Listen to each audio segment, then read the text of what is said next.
Olá, seja muito bem-vinda, seja muito bem-vindo ao nosso vídeo sobre tarô. Meu nome é Ana Maria Rangel, sou taróloga, criadora do Tarô Integrativo Sistêmico, que é esse método de interpretação do tarô que te ajuda a compreender a sua própria vida, a sua própria história, de uma maneira sistêmica, de uma maneira holística, de forma que você possa ter mais poder na definição daquilo que a gente chama de destino. Então, hoje eu trouxe para você um conteúdo especialíssimo, especialmente se você estuda o tarô, se você é alguém que faz as suas próprias tiragens, se consulta com frequência com as cartas, ou até mesmo, e especialmente para você que atende outras pessoas com as cartas do tarô. Então, hoje o conteúdo tá super legal, tô trazendo uma técnica de interpretação para que você use com os arcanos maiores do tarô e para que você compreenda processos mais profundos, processos mais longos de desenvolvimento que estão ali mostrados nas cartas do tarô, para que você compreenda a inter-relação entre esses arcanos maiores dentro desse processo de desenvolvimento, para que você possa compreender em contexto mais amplo o que você está vivendo ou o que o seu consulente está vivendo, de forma que você possa obter orientações mais precisas e mais úteis das cartas do tarô, tá? Aqui a gente vai fugir dos significados prontos, tá? Aqui a gente tem um convite para uma imersão nos significados das cartas de uma maneira bastante profunda, tá? A gente vai compreender o tarô e não decorar, como é a proposta do meu trabalho, dos meus cursos, tá? Inclusive aqui embaixo você encontra o link para um curso gratuito de tarô integrativo sistêmico, tá bom? Então, se você gosta desse tipo de conteúdo, já curte esse vídeo para me motivar a continuar produzindo esse tipo de conteúdo e se inscreve no canal, ativa as notificações. E se você é estudante do tarô, pode pausar o vídeo, buscar papel e caneta para que você anote, porque eu vou te trazer informações aqui bastante relevantes que vão com certeza aprimorar a sua técnica de entendimento e de interpretação das leituras de tarô que você faz. Então, vamos começar? Vamos lá. Hoje eu vou trazer para você os significados de 6 cartas do tarô dentro de um processo maior, tá? Começando aqui na carta do Mago e terminando aqui no mundo ou universo, tá bom? Então hoje a gente vai falar dessas 6 cartas de tarô. Tem outras cartas aqui, a gente já vai entender qual que foi o critério de escolha dessas cartas. E a gente vai compreender o processo que acontece aqui em cada uma dessas cartas, como elas se relacionam e como que isso vai te ajudar a interpretar e a entender melhor o processo que você está passando ou que o seu consulente está passando, tá bom? Então, primeira coisa, essa técnica que eu vou te ensinar hoje, ela é aplicada apenas aos arcanos maiores, tá? Então, vamos fazer uma revisão rápida aqui. Os arcanos maiores do tarô são aqueles que falam de processos mais profundos, que falam de processos que muitas vezes se estendem por anos da nossa vida, tá? Processos que a gente pode voltar de tempos em tempos, mas são processos que têm a ver com a nossa constituição enquanto seres humanos, enquanto pessoas, enquanto membros da sociedade, nos momentos importantes e marcantes da nossa vida, como filha, como mãe, como pai, como amante, como membro útil da sociedade e também os movimentos internos importantes que nós passamos, né? Que são os momentos de transformação. Na carta da morte, por exemplo, que tá aqui, o momento que eu perco pessoas, como que eu lido com o processo de transformação, com o processo de morte mesmo, né? Como que eu lido com as mudanças inevitáveis, tudo isso a gente vai ter nos arcanos maiores, então a gente vai ter ali os temas que são importantes na nossa formação desde crianças até o nosso amadurecimento. tá? Não é uma técnica para ser usada com os arcanos menores, tá bom? Porque os arcanos menores a gente vai estar falando de uma outra lógica de interpretação e eles são mais rápidos, eles representam outros aspectos da nossa vida, não que sejam menos importantes, mas eles vão trazer para a gente o detalhe. Aqui a gente está falando do movimento maior, como se a gente pegasse um drone e a gente olhasse a nossa vida do alto e a gente conseguisse ver em qual etapa da nossa evolução a gente está na nossa vida, tá? Então, o que a gente tem nos arcanos maiores? Nós temos 22 cartas, do 0 ao 21, tá? E essas 22 cartas, elas trazem uma crescente. Elas trazem a cada carta um incremento, uma informação nova que vai somando para que nós possamos, ao final, no 21, nos tornar seres maduros, seres completos, seres que são que têm em si tudo aquilo que necessitam, né? Que percebem em si tudo aquilo que eles necessitam para estar em si mesmos, para viver os seus próprios desejos, as suas próprias possibilidades e ainda assim pertencendo ao mundo onde eles estão. Então existe aqui um caminho a ser percorrido. E a técnica que eu quero te trazer é uma técnica que vai trazer alguns encadeamentos de cartas do tarô, tá? A cada 4 cartas, para que a gente possa revisitar um momento anterior de desenvolvimento, acrescentando novas informações. Então, vamos lá, vamos entender melhor. Quais são as cartas que eu tô trazendo aqui para você? Começo com o mago, como já foi dito, tá? Então, a gente tem o mago, a cada 4 cartas a gente tem a evolução da carta anterior. Então, mago, carta número 1, arcano número 1, 2, 3, 4, 5. Então, a próxima carta é o Hierofante.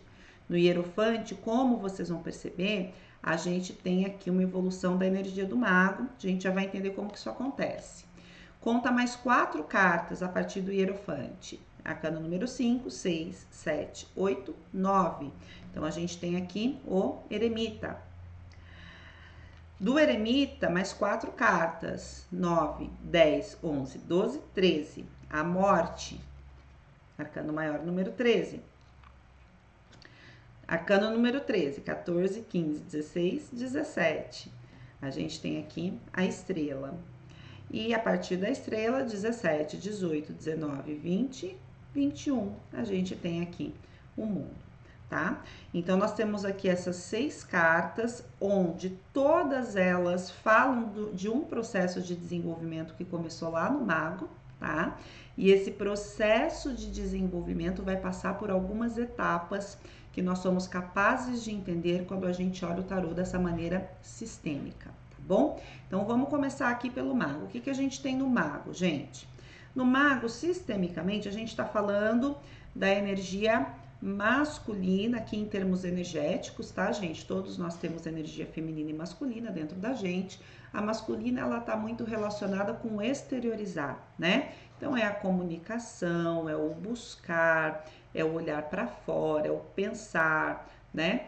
Então, aqui no mago, a gente tem o poder de cocriação. A gente tem o poder de manifestar as nossas vontades, as nossas escolhas, através de olhar para o mundo, enxergar no mundo onde é que tem aquilo que eu preciso. Então, você vê aqui que esse mago, ele tem na mesa dele, ele tem vários apetrechos, né? Ele tem todos os naipes ali, né? Ele tem ouros, ele tem copas, ele tem espadas, ele tem paus. Então, existem diversos recursos dos 4 elementos que são necessários para que a gente tenha essa possibilidade de manifestação. E aqui no mago, ele vai conseguir olhar para o mundo, ver onde estão esses recursos e buscar esses recursos. E como é que o mago busca esses recursos? Ele busca através da comunicação. Então, ele vai buscar conversando com o outro, ele vai buscar convencendo o outro, ele vai buscar pedindo para o outro, ele vai buscar através de atrair a atenção adequada para aquilo que ele necessita ser feito e ele conseguir realizar o objetivo dele. Percebe que esse é um momento bastante importante do nosso desenvolvimento. Enquanto crianças, é quando a gente começa a olhar para o mundo, a ter vontades, a conseguir as primeiras realizações, conseguir pedir algo para os nossos pais que a gente precisa. Então, uma criança, um bebê que dá um sorriso para a mãe, que dá um sorriso para o pai, percebe que recebe de volta um carinho, um afeto, um sorriso também, ela já está nessa energia do mago. É quando eu percebo que, a partir da minha expressão, da minha comunicação, eu posso obter do outro aquilo que eu quero. Percebe que é um poder, mas percebe também que tem um lugar muito autocentrado aqui no mago. Então, o mago, ele tem uma característica, e aqui não vou nem dizer que é uma característica negativa, tá? Porque faz parte, é do momento de desenvolvimento. Mas ele tem uma característica narcisista, ele tem uma característica egoísta, ele tem uma característica também superficial. Porque ele, tudo que ele faz para o outro, tudo que ele comunica para o outro tem a ver com a realização do desejo dele. E o desejo do mago, ele nunca é um desejo muito persistente. Ele é um desejo por novidade. Ele é um desejo por algo que vai ter, de uma certa forma, uma curta duração. A gente vai perceber no mago se aquilo vai persistir no tempo através... Perdão, gente. Através do restante da tiragem. Mas a energia do mago não é uma energia de um processo que vai se estender no tempo. Então, aqui, por exemplo, em termos de profissão, a gente pode estar falando de um ilusionista, aquele que vai mostrar o que o público quer ver, né? E que não é necessariamente o que parece. A gente vai estar falando do vendedor, e o vendedor, ele faz processos de venda, por mais curtos ou mais longos que esses processos sejam, são processos que serão feitos uma vez, né? Tem um objetivo, digamos assim, de curto prazo, né? Diferente, por exemplo, de uma prestação de serviço de cuidado, em que por mais que você cuide de muitas pessoas, esse cuidado, ele já tem uma característica que ela é diferente da característica da venda. Onde a venda, eu vou tentar mostrar para o outro ponto positivo para que ele compre a minha ideia. E ele pode muitas vezes não necessitar daquilo que eu estou vendendo. Ou ele pode até necessitar do que eu estou vendendo, mas ele pode ter outros lugares onde ele pode obter aquilo. Então, o processo de venda, ele é um processo que tem a ver com o convencimento do outro.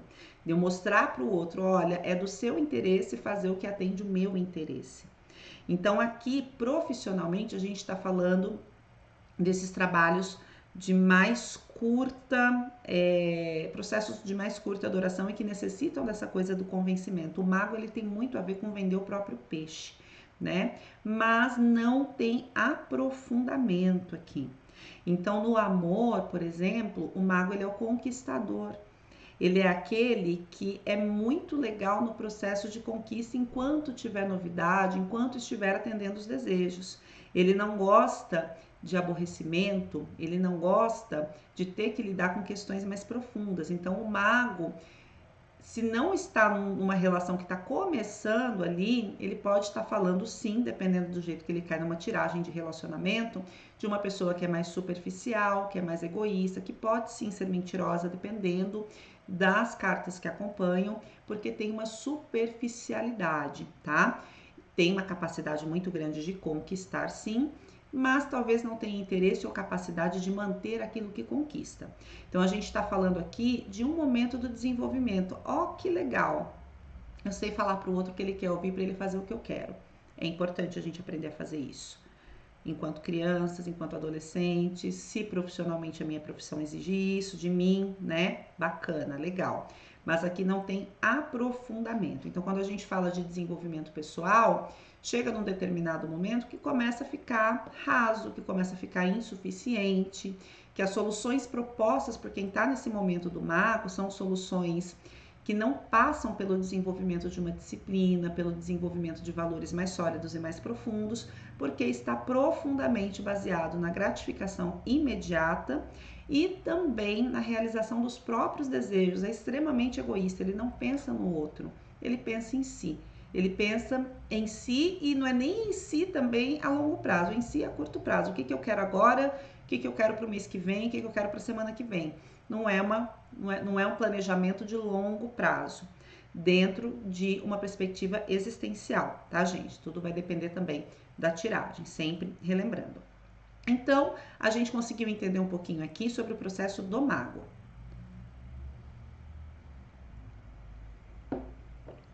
E aí, a gente vai para a próxima carta, que é o Hierofante.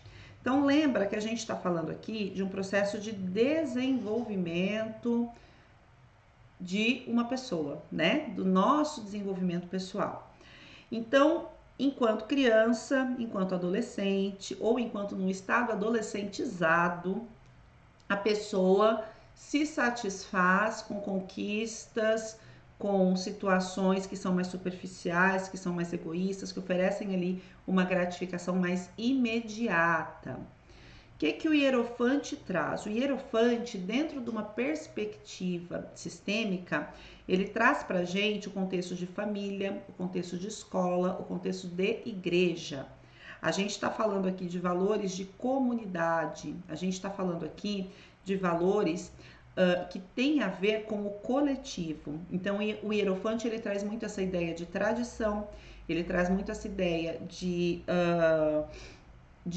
doutrinação, ele traz muito a ideia de educação. E é uma educação para quê? Para uma vida em sociedade. Então, sistemicamente, a gente está falando do momento em que a gente manda a criança para a escola, para a criança aprender, né? Aquilo que é preciso aprender dentro da cultura, dentro da sociedade, da comunidade onde estamos inseridos. E aqui tem um forte componente também de doutrinação.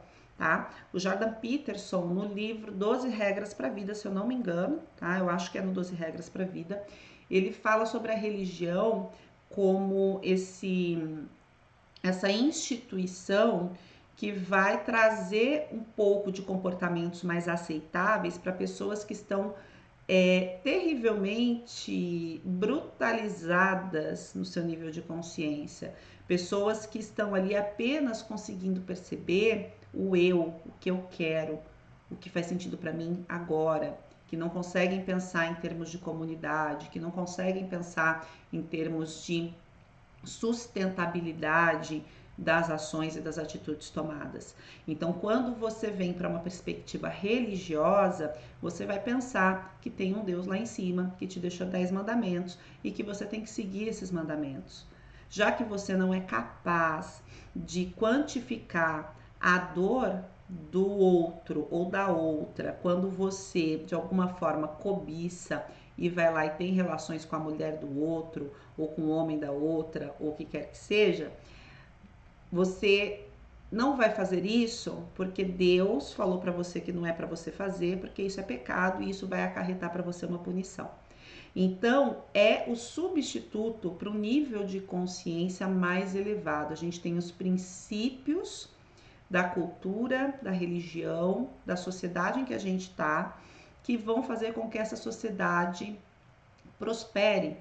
E isso em termos muito práticos, tá, gente? Então eu vou lá e roubo, eu vou lá e mato, eu vou lá e me torno um adúltero dentro de uma sociedade cuja perspectiva é monogâmica e que tem regras estabelecidas para que as famílias se constituam. Eu vou lá e faço o que não é para ser feito. Eu faço aquilo que a sociedade de alguma forma condena. Eu crio problemas para mim dentro dessa sociedade. Eu crio problemas para outras pessoas, para outras famílias. E essa sociedade internamente dividida, ela não vai progredir. Então, para que a gente possa se desenvolver dentro da comunidade, a gente precisa aprender a seguir regras. E o Hierofante, ele fala disso, tá? Ele fala desse momento em que a gente precisa, de alguma forma, se enquadrar, né? E para a gente se enquadrar, a gente precisa aprender. E a gente aprende através das tradições da comunidade onde nós estamos inseridas, onde nós estamos inseridos, inclusive as tradições espirituais também, tá? Então, aqui no Hierofante, a gente tem um momento de educação, um momento de compreensão de quais são as tradições e como é que eu vivo nessas tradições. E é um momento extremamente importante, né? Porque nem sempre nós vamos concordar ou nos beneficiar dessas tradições. Mas é importante a gente compreender, a gente entender de onde elas vêm, como elas afetam a nossa vida e, em uma certa medida, até mesmo seguir essas tradições, porque isso nos garante pertencimento, nos garante respeito dentro de uma estrutura que nós também precisamos para prosperar na nossa vida, afinal de contas, não vivemos sozinhos. Então, a gente tem aqui, nessa caminhada, um momento da percepção que eu posso falar para o outro o que eu quiser, que eu posso criar o que eu quiser e que eu consigo, através da minha comunicação com o outro, realizar os meus propósitos e os meus objetivos, e eu começo a ter aqui a percepção de que eu não estou sozinho, que eu não estou num lugar em que não tem consequências. Eu começo a ter um entendimento de consequências. Se eu não entendo consequências ainda através do enxergar o outro, nem que seja pelo medo da punição, nem que seja pela internalização dos conceitos de certo e de errado, tá? Então a gente tem aqui esse momento de doutrinação. E a gente vai entender que esse momento aqui ele é muito confundido, mas a gente vai falar disso quando a gente chegar lá na estrela. Saiu do Hierofante, mais 4 cartas a gente tem o Eremita, que é um movimento diferente, tá? Então, vamos retomando lá. Momento de egoísmo, percebo que eu posso criar um monte de coisa, fazer um monte de coisa segundo o meu desejo, segundo a minha vontade. Aí eu vou pro Hierofante, que eu falei, peraí.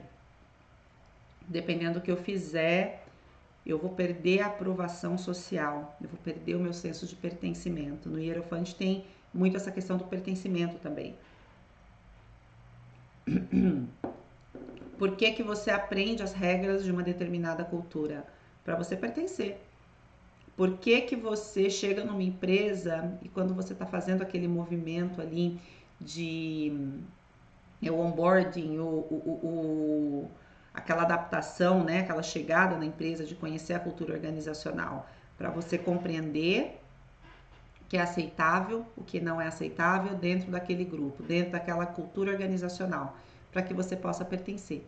Se você não age de acordo, você não pode pertencer. Então, no Hierofante tem muito essa questão do pertencimento, né? Ou você segue as nossas regras ou você tá fora. Então, a gente tem isso aqui. Mas o que que acontece? Nem tudo aquilo que é aceitável ou desejável no nosso meio familiar, na nossa comunidade, na nossa cultura, é bom pra gente. Nem tudo me faz bem, nem tudo me convém, nem tudo é benéfico, nem tudo é amigável com as minhas inclinações internas. Hoje a gente tem uma desconstrução interessante, embora insuficiente, por exemplo, das questões de orientação sexual. Então, há algumas décadas atrás, e infelizmente hoje em dia, em alguns lugares, em muitos lugares, na verdade, a gente ainda tem uma ideia de que é errado você ter uma inclinação, uma orientação homossexual, por exemplo. Isso faz parte dos preceitos de determinadas comunidades, mas é extremamente violento, extremamente agressivo com o ser de pessoas que são diferentes. Então, quando a gente chega no eremita, a gente começa a perceber assim, tá, eu posso falar para o outro o que eu acho que o outro vai gostar para que ele possa me dar o que eu quero. Ao mesmo tempo, eu tenho uma força externa que me diz o que é que eu posso e o que é que eu não posso fazer. Então, eu posso ser punida ou não, dependendo daquilo que eu escolho. E essa punição vem na forma de não pertencimento. E não pertencer é algo extremamente complicado, né? Porque como que eu faço negócios se eu sou um pária? Como é que eu me relaciono se eu sou um pária? Nós somos seres sociais, nós precisamos das outras pessoas. E aí eu penso, bom, mas isso aqui que estão me pedindo para eu ser, tá me machucando. Isso aqui eu não quero. Não quero seguir essa regra. Não quero fazer isso. Não posso fazer isso, não posso me tornar o que estão pedindo para me tornar. E nesse momento eu entro no momento eremita, que é o momento em que a gente precisa de alguma forma se afastar. Aqui eu brinco, e até no Native American Tarot tem uma imagem do deserto, de alguém indo para o deserto, né? A gente pensar, Jesus Cristo passou 40 dias no deserto, os iluminados têm sempre esse momento, né, em que eles se distanciam para que eles possam se encontrar. Então, no momento eremita, é quando eu começo a ter essa curiosidade sobre aquilo que está dentro de mim. Porque eu percebo que tem um mundo interno, um mundo meu, que pode não coincidir com aquilo que o hierofante, com o que a família, a sociedade, a escola, a religião, a cultura disseram que eu deveria fazer, disseram que era certo para mim. Eu tô sofrendo muitas vezes. Eu tô travada. Eu não consigo ser feliz dentro daquela estrutura familiar, daquela estrutura social que foi colocada para mim. Eu, Ana Maria, no meu processo de individuação foi muito interessante, porque eu estava bem casada, eu estava com um emprego estável, público, família, né, de comercial de margarina, dentro das nossas possibilidades. Estávamos ali construindo uma vida muito bem, e de repente eu olhei e falei, era tudo isso que eu sempre quis, mas não tá batendo, tem alguma coisa aqui que não tá funcionando. E aí, nesse momento, é o momento que a gente precisa voltar para dentro. Cada um vai fazer isso de uma forma, mas normalmente vai envolver um afastamento. Normalmente, também, quando a pessoa tem condições e clareza para isso, um processo terapêutico de autoinvestigação. Porque aqui é quando a gente percebe que a resposta está dentro e não fora. Às vezes é o momento que você batalhou e que você fez muitas coisas e que você conseguiu chegar num lugar que tinham falado para você, tinham colocado na tua cabeça que era o lugar certo, mas naquele lugar você não consegue encontrar satisfação. E você fala, tá, mas se eu não tô conseguindo encontrar satisfação, talvez a resposta tá em mim, não fora, porque falaram para mim que era assim, que ia funcionar. Então, no eremita, a gente está falando de um momento dentro desse desenvolvimento em que eu começo a tentar me aprofundar mais no meu desejo, tendo em vista que eu sei que eu posso, muitas vezes, convencer o outro a curto prazo a fazer aquilo que eu quero, mas que existem consequências que eu preciso enfrentar. E aqui é onde eu começo a questionar quais são os meus reais desejos e quais são as consequências que eu estou disposta a enfrentar para que eu possa realizar os meus desejos. É um momento em que eu preciso me afastar tanto da ação. Então, o eremita não é que ele não haja, mas o eremita é aquele que pensa mais antes de agir. É aquele que vai ponderar mais. Por que ele vai ponderar mais? Porque ele está tentando fazer aquele balanço entre o que faz sentido para mim, o que eu não posso abrir mão, e isso demanda um movimento de autoobservação para que ele possa saber com o que ele está bem e o que ele não está. Então, nesse momento de desenvolvimento, é um momento de afastamento, é um momento de fazer terapia, é um momento em que a pessoa fica mais quieta, em que a pessoa não faz grandes mudanças na vida dela, porque é aquele momento em que ela está avaliando, se avaliando, para encontrar um lugar que para ela seja mais interessante. Ela começa a perceber os incômodos e ela fica falando, mas por que eu estou incomodada com isso? Por que eu estou incomodado com isso? E ela começa a fazer esse movimento. A gente conta mais 4 cartas e aí a gente chega na morte.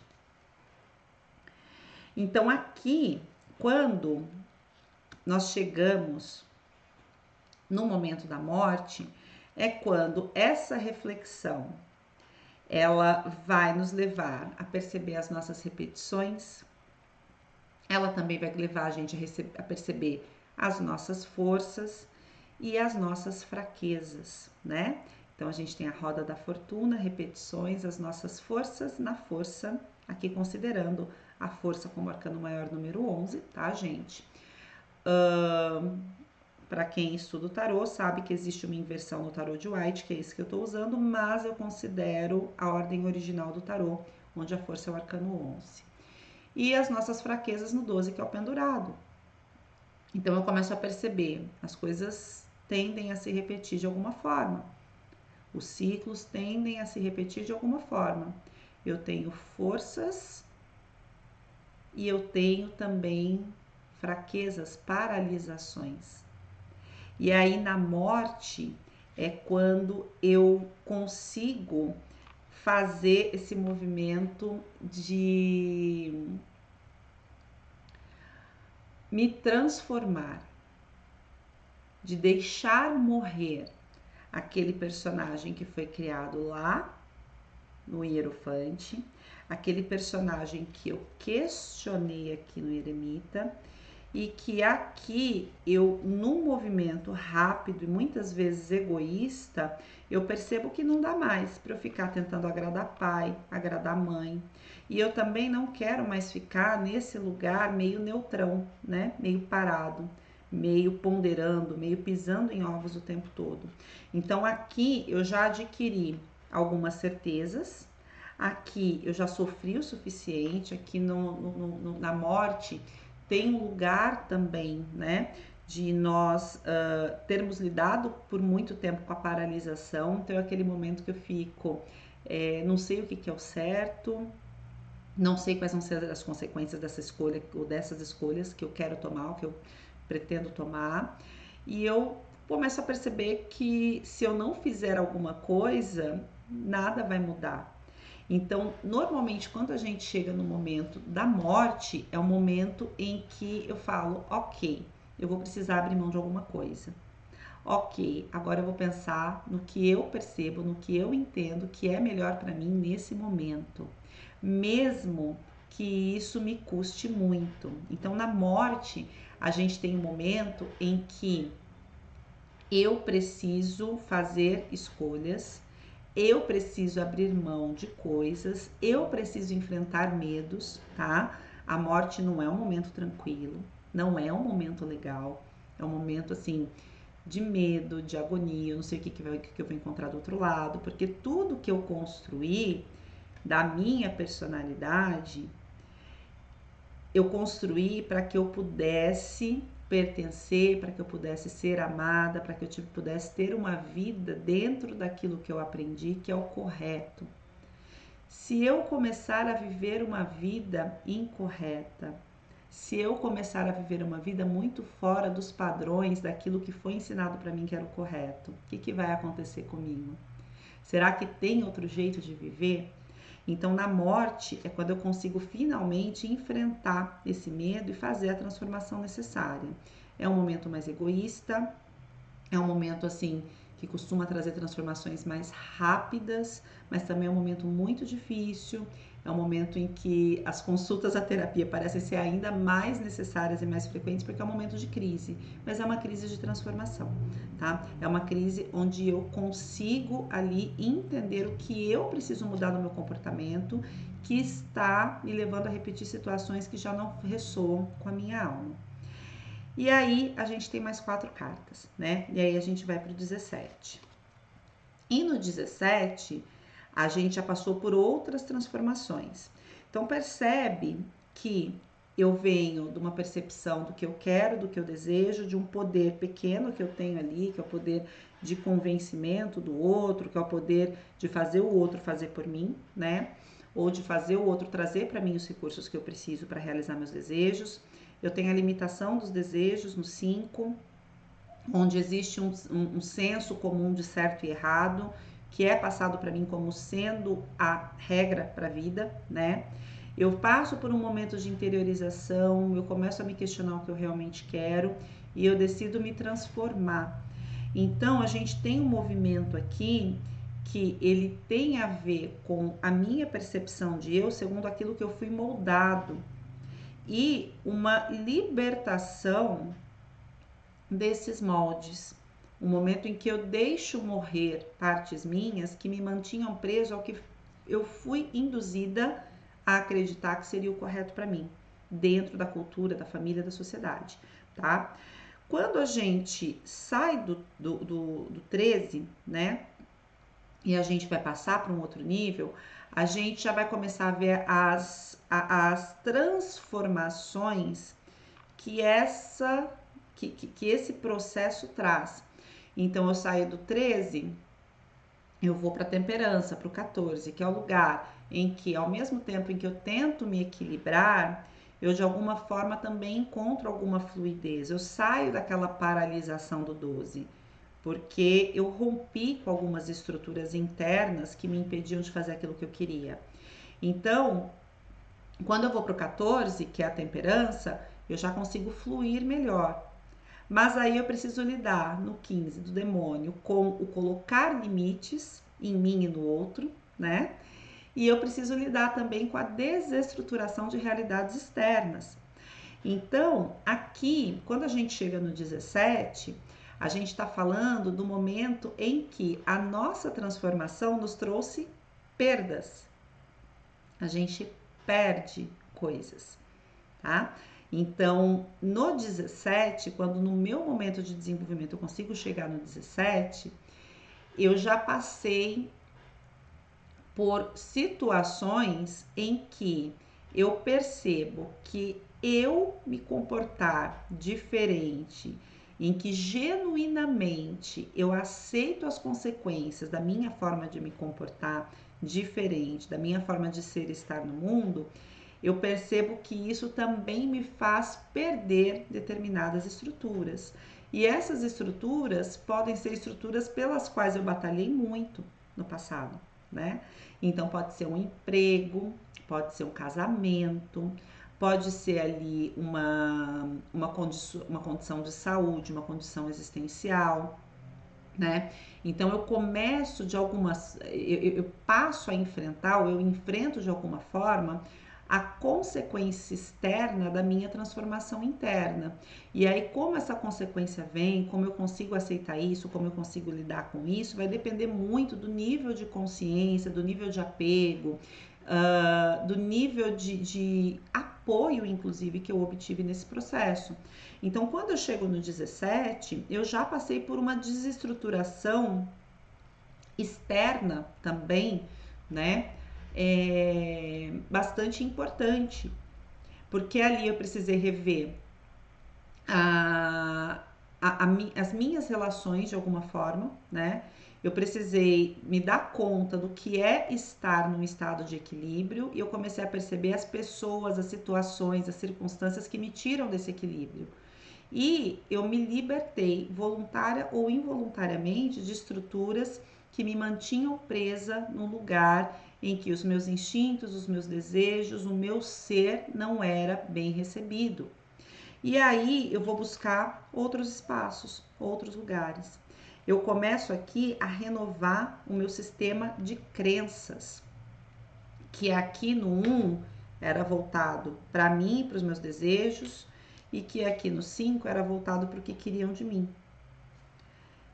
Eu vou para um outro lugar, que é um lugar em que eu percebo que a família do outro, o grupo do outro, a outra religião, a outra cultura, a outra orientação política, na verdade são apenas formas diferentes de nós estarmos nessa realidade. Então, eu consigo transitar melhor entre esses espaços. E aqui no 17, o que a gente tem? A gente tem a possibilidade, tá? De se libertar de crenças, se libertar de dogmas, de doutrinas. É um lugar onde eu percebo que eu sou maior do que as verdades que eu professo acreditar. Que o meu desejo, que o meu ser, que a minha vida não precisa se subordinar a nenhum tipo de doutrina, a nenhum tipo de grupo.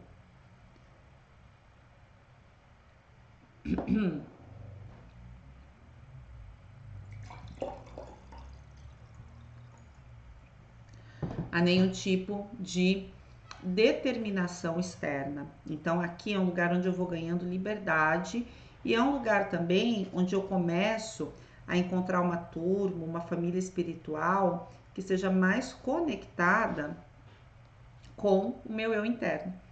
Então, aqui é um lugar em que eu amplio a minha rede de relações, de alguma forma, em que eu consigo aceitar melhor as minhas incongruências e, de alguma forma, também trazer para a minha vida outras formas de ver, de estar no mundo, que suportam, que apoiam o meu movimento, o meu ser, quem eu sou, quem eu percebo que eu não sou principalmente, né? Porque o eu sou a gente vai ver daqui para frente.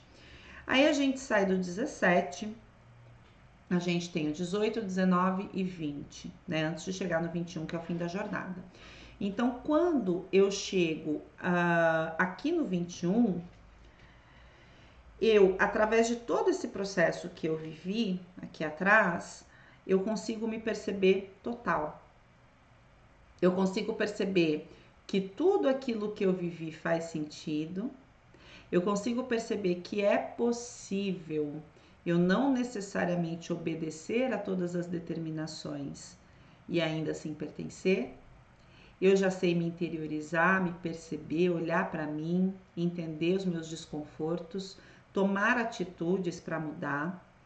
Eu consigo aceitar novas formas de ser e estar no mundo, eu abro a minha cabeça, eu me desprendo de crenças fixas e eu consigo, a partir de tudo isso, me perceber pertencente e ao mesmo tempo livre para ser quem eu sou. Completa, completo, desapegado. Porque nesse lugar de desapego do mundo, eu percebo que tudo bem se alguém não gostar do meu jeito, tudo bem se alguém não quiser estar comigo, tudo bem se alguém não me aprovar. Isso não fala do meu valor, porque isso não tira o meu lugar na existência, isso não tira o meu merecimento e não tira o meu pertencimento. Mas para a gente chegar nesse ponto, depois que a gente sai da estrela, a gente precisa enfrentar os nossos medos mais profundos, as coisas mal resolvidas que a gente tem do passado, terapia de novo, no 18. A gente precisa ter coragem de se mostrar para o mundo como a gente é, 19, Sol. E a gente precisa sair também de uma zona de conforto, para que a gente possa se sentir total. Então, quando a gente começa a compreender esse processo todo aqui que eu estou trazendo para vocês, a partir dessa regra das 4 cartas, o que a gente vai entendendo aqui? Que existe um processo de perceber que eu tenho uma força criadora aqui, mas que esse lugar aqui, embora seja importante, ele tem curta duração e que ele vai exigir de mim mais resiliência, ele vai exigir de mim mais conhecimento, ele vai exigir de mim mais autoconhecimento, ele vai exigir de mim também coragem, vai exigir de mim que eu inclua outras pessoas, que eu perceba o outro para que eu consiga chegar no lugar de plena realização material e emocional. Que esse lugar aqui é um lugar tem uma certa força, mas é um lugar mais imaturo. Então, quando sai para mim, por exemplo, um hierofante dentro de uma tiragem, no processo de um consulente, ou no meu próprio processo, eu posso me perguntar sobre questões de pertencimento. Eu posso me perguntar onde é que eu estou limitando a minha força criadora, porque é isso que estão me ensinando. Quando sai aqui um hierofante, eu posso falar da minha capacidade, um eremita, eu posso falar aqui da minha capacidade de eu esperar um pouco antes de fazer escolhas, porque talvez eu não entendi alguma coisa muito bem ainda, ou até mesmo de pedir um tempo para a vida, para as pessoas, para que eu possa me interiorizar, me entender melhor, a necessidade de se compreender mais. Quando sai a morte, eu posso compreender aqui o quanto que eu posso estar assustada com todo esse processo de transformação que está acontecendo. Porque eu estou saindo de um lugar em que eu passei por reflexão, eu passei por experiências importantes e não está mais dando para suportar a realidade que eu tinha construído até então. Quando eu chego aqui na estrela, eu vejo meu universo expandindo. E eu considero todo o caminho que eu trilhei, toda a transformação interna que foi necessária para que isso acontecesse. Eu percebo as competências que eu tenho de me comunicar, eu percebo a competência que eu tenho de olhar para dentro, quanto que eu talvez tenha já estudado, me aprofundado nas doutrinas, nos conhecimentos culturais e familiares, mas o quanto que isso me habilita, na verdade, a ser maior, a ir para o mais. E quando eu chego no 21, eu consigo entender toda essa jornada que eu passei e o desapego que vem com essa jornada. Então, quando nós entendemos, principalmente, gente, as duas cartas, a que vem antes e a que vem depois da carta que a gente está falando. Então, por exemplo, eu estou no eremita, eu tenho 5 antes e eu tenho 13 depois. Então, eu sei que essa pessoa está no eremita porque antes disso ela estava ali muito presa às tradições. Então agora ela está mais tentando escutar a própria voz.